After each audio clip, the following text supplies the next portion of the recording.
This is Dr. Katie from Craig Chiropractic and Kinesiology, and today we're going to talk about stress. Alright, the funny thing is the fact that this video is about stress, and this is actually like the third or fourth time it's taken me to record this, which of course I just think that's really funny, that my mic kept dying and all the things kept happening. So what a perfect intro into talking about stress, okay? Now, you might have noticed that the title was, "But I'm Not Stressed." So in many cases, when I talk to patients or others about this topic, their first response is, "But I'm really not stressed. I don't have any major stressors in life." And I just want to talk about what stress actually is, how it can impact you, and what it can look like. So to start off with, understand that stress is everywhere all the time, okay? And it can range from very small, tiny things all the way up to large, big things. Now, what is stress? When I ask someone like a patient what stress is, or if they think they are stressed, most of the time what they picture is someone ripping out their hair screaming that's just at the end of their rope. And that's what they think stress is. Now, to be fair, that is a type of stress, but that is one of the most extreme kinds of stress. What stress actually is your body's response to some kind of change. So the more formal definition you'd find in a dictionary or textbook is that stress is your body's response to some kind of stimuli. In simplistic terms, I like to think of it as a change. Okay, what's a change? For example, if I didn't get enough sleep last night, that's a change in my routine that can negatively impact me today, right? My performance, brain fog, how I'm feeling, I may be crabby. We all know that one, right? So that is a stressor. So let's think of stress in terms of change. Now, we all know negative stress, right? So you think of something like you're on your way to work and you get a flat tire. You have maybe a not so kind coworker. Maybe you have a very labor-intensive job where you're lifting a lot of things and exerting a lot, and it's stressful physically. Maybe you have a mentally demanding job. Maybe you're a parent trying to juggle the household tasks and the kiddos. Okay, we all know what can be known as negative stress, right? Has a negative impact. Did you know that there's something called positive stress? Not all stress is negative. Now remember, stress is change or response to change. Now that change could be something negative or it could be something positive. So here's an example. I want you to picture a typical grandparent. Now, for sake of example, I'm going to call them Grandparent A.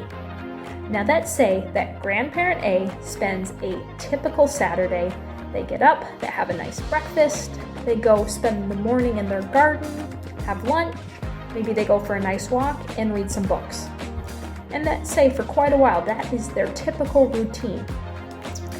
Now let's say that this last weekend, they had the grandkids over. They had the 2-year-old and the 4-year-old over, and they spent the day running around and playing.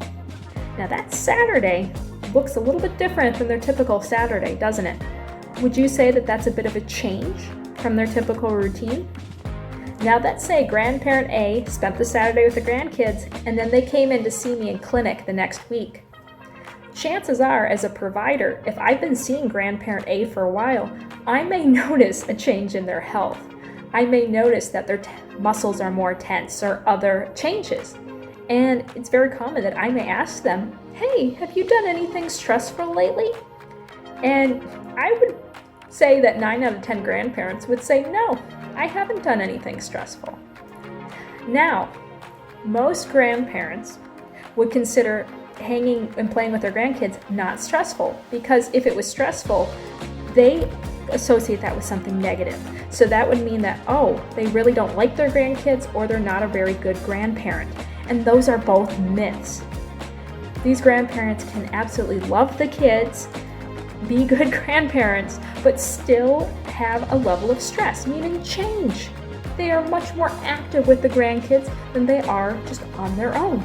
And that's okay. That doesn't mean you're a failure as a grandparent, doesn't mean you hate the kids or you never want to hang with them again, but understand that that put more stress and more demands on their body than what they're typically used to. Okay, so I often explain this to patients, and that story was actually inspired from several of my own patients because I've seen these cases. So I spent time with these grandparents to explain how this was a change. It's not bad, but it's a change. So now when I ask them, are you stressed? They can think like, okay, what changed lately? What did I do that was out of the ordinary? What happened? Now, that could be as big as that. Other things for positive stress include things like falling in love. Okay? Those are supposed to be like the happiest time in your life, like falling in love, getting married. There's a lot of stress. It's actually very common for couples that just get married to get sick. Their immune system's down. So that being said, stress is change. Whether it's a positive change or negative change, it's a change in how our body reacts to it. Now, this is important to help us recognize it, because once we recognize stressors, there's things we can do about them. Okay? So that was our brief intro today. I hope this helps you understand more what stress is, and I encourage you to stay tuned for our future videos where we're going to talk about stress management and what you can do. All right, thank you.